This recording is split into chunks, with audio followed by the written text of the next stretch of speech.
Every family in the valley had firewood, and every single one of them was useless. It wouldn't burn. It wouldn't catch. It barely made heat. Except hers.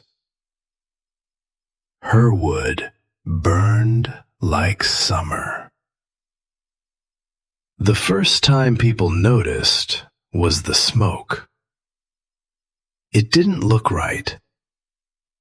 Every chimney in the valley pushed out thick gray clouds. Heavy, wet. The kind of smoke that hangs low and stings your eyes. But hers rose clean, thin, almost white. It climbed straight up before the wind could touch it. Pen Ward stood outside his forge that morning, watching it. Arms folded, not speaking. He had been burning wood since he was a boy. He knew what wet oak looked like, what it sounded like, what it smelled like. And what he saw coming out of her chimney didn't match anything in that valley.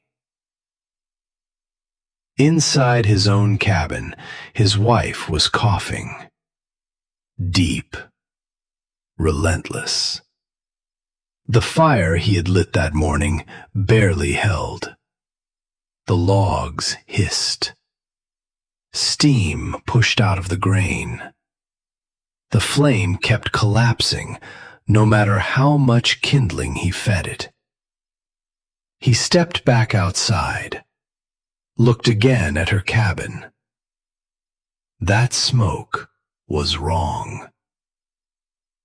By noon, the valley already knew. Phineas Lockhart's woodshed had collapsed first. The sleet had come in heavy, then frozen solid overnight. By morning, 3 months of work was sitting in mud. The logs looked fine from the outside, but split one open, and the inside had already turned. Dark, soft, useless. 2 days later, another shed rotted from the ground up. Then another. And another. The problem spread fast. Wet wood everywhere. Fires that wouldn't catch. Cabins filled with smoke. Children coughing through the night. The valley didn't collapse all at once. It failed slowly, and everyone could feel it happening. Except in one place. At the far end of the low ground, near the creek, a small cabin stood, unchanged. Snow slid clean off its roof. The chimney pulled steady. The fire inside never struggled. And no one understood why. Mara Ellison didn't explain it. She didn't stand in the doorway watching the others fail. She didn't offer advice. She just worked. Each morning, before the sun reached the ridge, she fed the fire. Slow, measured. The wood caught instantly, burned clean. No smoke, no struggle, just heat. Her son, Noah, sat beside the hearth that afternoon, hands stretched toward the flame. "Why is ours working?" he asked quietly. Mara didn't answer right away. She looked at the fire, at the way the flame moved, at the way the heat held steady without fighting itself. Then she said something simple. "Because we fixed it before winter." That was the part no one saw. Because from the outside, her cabin looked wrong. Too heavy at the top, too thick. The kind of mistake people had been laughing about for months. Firewood doesn't go on a roof. Everyone knew that. Everyone except her. And now, as the cold settled deeper into the valley, that mistake was the only thing still working. By the end of the week, people started walking past her cabin slower, looking, not openly, but long enough to notice something wasn't adding up. Because whatever she had built, it wasn't just a house. It was a system. And it was doing something no one else could. 14 months earlier, there was nothing there. No cabin. No chimney. No smoke. Just a stretch of low ground near a creek that never fully froze. And a woman everyone expected to leave. Mara Ellison stepped down from the wagon first. Not slowly. Not carefully. Like someone who had already decided there was no going back. Her son climbed down after her, smaller, quiet, watching everything. The valley didn't welcome them. It observed them. Men paused along the road. Women watched from porches. No one stopped them. No one helped. Because in a place like that, you didn't greet new people. You waited to see if they survived. The land she chose was the wrong land. Everyone knew it. Too low, too soft, too close to water. "Your foundation will rot," one man called out. "The frost will crack your floor," another added. Mara didn't answer. She pressed her boot into the soil, twisted slightly, and felt the resistance. Dense, moist, holding together. Not good for most things, but good for one. She started building the next morning. No crew, no hired help. Just an axe, a handcart, and time she didn't actually have. The first log she split echoed across the valley. Not because of the sound, but because of what it meant. A widow building alone. People laughed, not cruelly, confidently. "She'll be gone by the first snow." That was the consensus.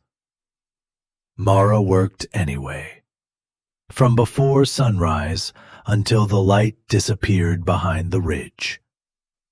Her hands broke early, skin tearing, blisters opening, then hardening again. She wrapped them in cloth and kept going. Her son carried what he could. Small branches, buckets of water. Never enough to matter, but always enough to help. At night, when the work stopped, the real building began. Not with wood, with memory. Her husband had been a builder, not of walls, of systems. He didn't talk about houses. He talked about how heat moved, where it gathered, where it escaped, how to force it to stay where you needed it. Mara had sat beside him for years, watching, not learning, just listening. At least, that's what she thought. Now, in a valley that would freeze solid in winter, those memories started to change. Not stories, instructions. Most people built their houses first, then worried about firewood. Mara did both at the same time. She raised the frame of the cabin true and square, strong enough to hold weight. More weight than anyone expected. Because above the rafters, she left space. Not by accident, by design. A hollow crown. Unfinished. Unexplained. That was when people started noticing. Not the cabin. The roof. Too thick. Too heavy. Wrong. You're stacking wood on your own head, someone laughed. Another voice. First storm will crush you flat. Mara kept lifting, one log at a time, up the ladder, into the hidden space, fitting each piece tight. Not stacking, placing. Her son watched from below, didn't ask questions, didn't need answers. Because even at his age, he understood something simple. This wasn't random. It was controlled. By late summer, every family in the valley was building wood sheds. Wide, open, easy to fill, easy to see. Mara built nothing beside her house. No shed, no pile. Nothing visible at all. And that was the moment the valley made its final decision. She wasn't just wrong. She was finished. But Mara didn't need them to understand, because what she was building was never meant to be seen. By the middle of August, the cabin looked finished. Walls straight, door hung, roof sealed. From the outside, it looked like a mistake that hadn't failed yet. Too heavy. Too quiet. And that was exactly what she needed. Because the real structure was not the part anyone could see. It sat above them, hidden in the roof. A space no one asked about, because no one believed it mattered. Mara climbed the ladder at dusk, the same way she had every night for weeks. One hand on the rung, one hand steadying the load. A split log balanced against her shoulder. She didn't rush, because every piece had to fit. Not stacked, placed. Each log slid into its slot, tight enough that it held its shape, loose enough that air could still move. That was the part no one saw. Air. It mattered more than wood. The space beneath the roofline ran the full length of the cabin, sealed with clay, packed with straw. No gaps, no leaks. Not to keep heat in, to control how it moved. Beneath that chamber, hidden along the beams, ran something no one in the valley would have recognized. Copper. Thin pipes salvaged from a collapsed mine 2 miles upstream. Bent by hand, laid in place. Curving just close enough to the chimney stack below. Close enough to feel the heat, but never touch the flame. When the fire burned, the heat climbed. It always had. But now it didn't escape. It passed along the copper, slow, controlled, spreading warmth through the hidden chamber above. Not enough to burn, just enough to change something else. Wood doesn't dry from the outside. It dries from within. Moisture moves slowly from the center to the surface. And if the air around it is warm and moving, that moisture leaves. Not all at once, but steadily, day after day. Inside that hidden space, the process never stopped. Even when the fire was low, even when the night was cold, the system kept working, pulling heat, moving air, drying every log before winter ever arrived. She tested it early, took one piece down before the others were ready, set it in the fire. It caught immediately. No hiss, no steam, just flame. Clean, steady. She watched it for a long time, because that was the moment the idea stopped being theory. It became something else. Proof. But proof didn't mean safety, because systems only work if nothing breaks them.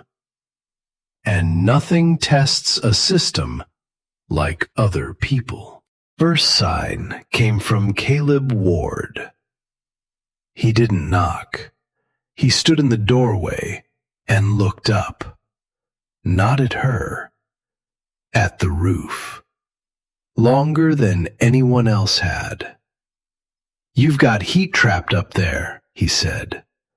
Not a question, a conclusion. Mara said nothing. Caleb stepped inside, moved closer to the hearth, held his hand above the fire, then lifted it slightly higher.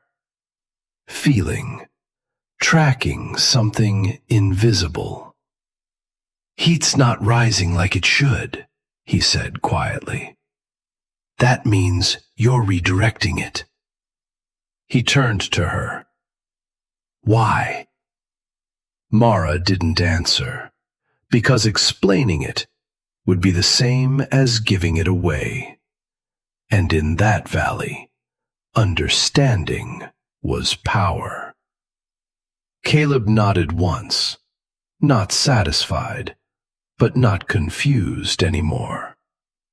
"Wood doesn't belong on a roof," he said, then added, "but neither does heat. When he left, he looked back once, not laughing, not dismissing, thinking.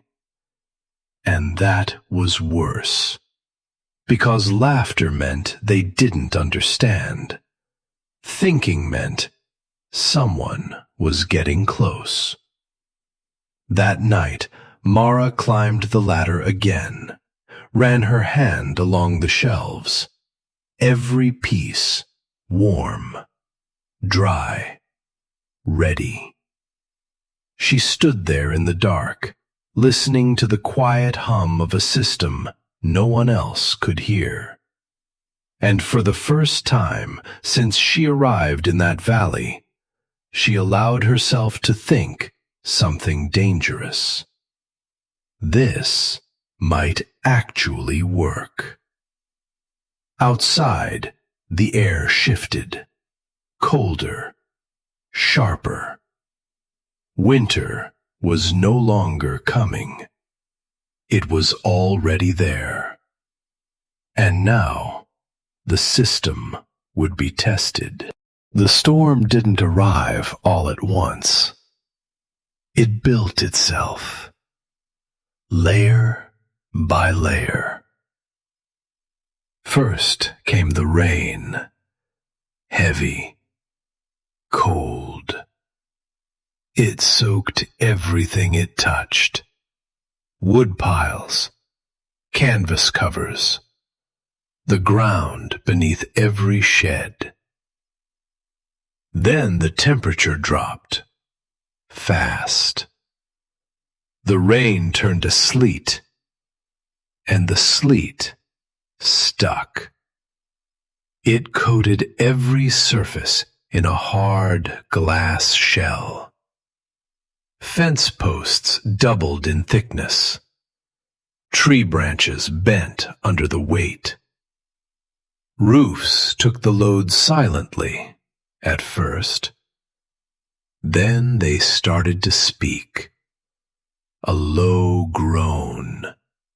A shift. A warning no one could stop. The first collapse came before dawn. A crack that echoed across the valley. Deep. Final. Mara heard it from her bed, didn't move, because she already knew what it meant. By morning, Phineas Lockhart's woodshed was gone. Not broken. Flattened. The roof had caved in, driving the entire pile into the mud below. The sleet had melted just enough to turn the ground soft, and the wood sat in it, soaking, ruined. 3 months of work gone overnight.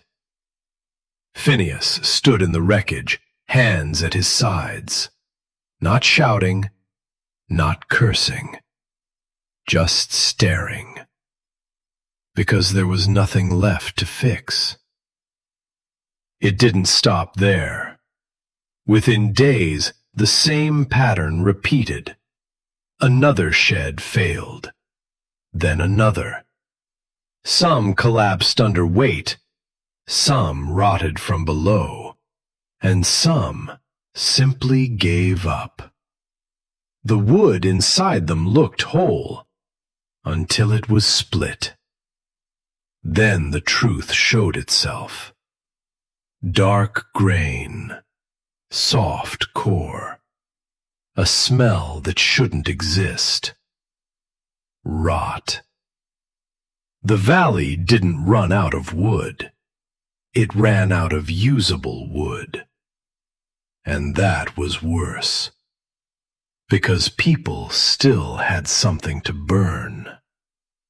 It just didn't work. Fires became a fight. Logs hissed when they touched flame. Steam pushed out of the grain. Smoke filled cabins. Thick. Gray. Children coughed through the night. Mothers covered their mouths with cloth. Fathers fed more and more wood into fires that refused to hold. Heat never stayed. It slipped away before it could build. The valley didn't collapse all at once. It weakened, quietly, one fire at a time. Except in one place, at the edge of the low ground near the creek, Mara's cabin stood unchanged. The storm hit it the same way. Rain, sleet, ice. But nothing gave. Snow slid off the roof in clean sheets. The chimney pulled steady. And inside, the fire never struggled. Mara fed it one log at a time. No kindling, no effort. The wood caught instantly. Burned clean. No hiss, no smoke. Just heat. Steady, reliable, controlled. Her son sat beside the hearth, hands stretched toward the flame. The room stayed warm, not by force, by design. Outside, people started noticing. At first, they just slowed down when they passed, looked at the chimney, watched the smoke, compared it to their own. Then they started counting.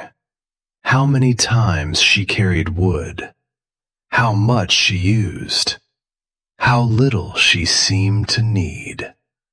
Because something didn't add up. It wasn't just that her wood worked. It was that it worked perfectly. Every time. Caleb Ward stood across the road one afternoon, watching her chimney, the same way he had days before. But this time, he stayed longer, long enough to see the pattern. The fire never struggled. The smoke never changed. The system never failed.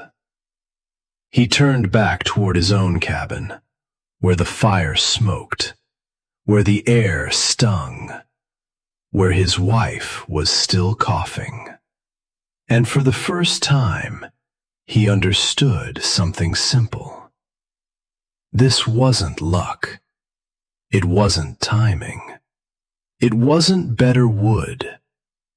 It was something else. Something built. Something intentional. And if one person in that valley had solved the problem, then everyone else had missed it. That was the moment everything changed.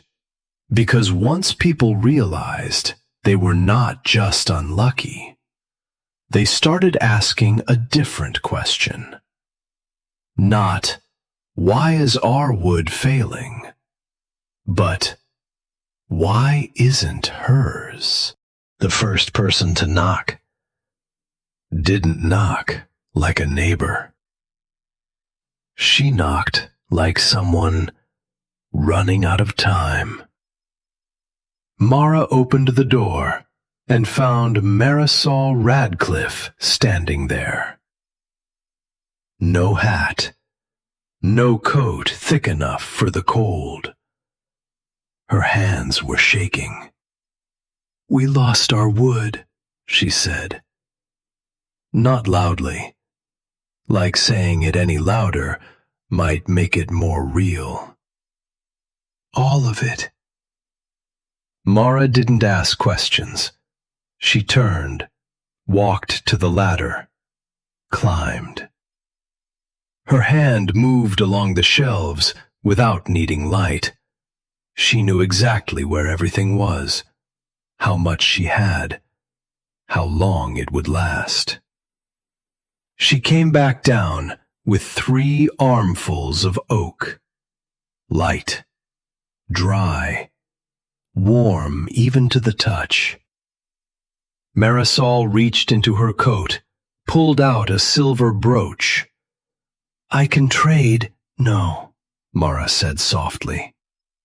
"Just burn it slow." Marisol stood there for a moment, holding the wood, not moving. Because something had shifted. The woman everyone had dismissed was the only one who had prepared. After that, they came one by one. A teacher, an old trapper, a mother with 3 children, each one standing at her door in the same silence, not asking for help, admitting they needed it. Mara gave each time, measured, careful, never more than they needed, but never turning anyone away. At night, after Noah had fallen asleep, she climbed the ladder again, ran her hand along the shelves, counting, not with numbers, with absence, spaces where wood had been, gaps growing wider. Her son had started counting too, quietly, without telling her. 7 years old and already keeping track of how long survival could last. The math didn't work. It never did. Not if she kept giving. Not if the winter stayed as hard as it was. She could stop, close the door, keep what remained. No one would blame her. She had built this alone, earned every piece of it. But that wasn't the part that mattered. The part that mattered was something her husband had said once, not about houses, about systems. "A system only works," he told her, "if it works when other people need it too." Mara stood in the dark, hand resting on the last full shelf, warm wood beneath her palm, heat stored before anyone else even knew they needed it. She closed her eyes, not from exhaustion, from clarity. Because survival wasn't just about making it through winter. It was about what kind of person you were when everyone else couldn't. The next morning, she fed the fire again. Slow, measured. The flame caught clean. Outside, the valley still smelled of wet smoke and failure. Inside, the heat held steady. And somewhere above her, in a space no one could see, the last of the dry wood waited. Not for her, for whoever came next. Because the system she had built was never just about staying warm. It was about making sure that when everything else failed, something still worked.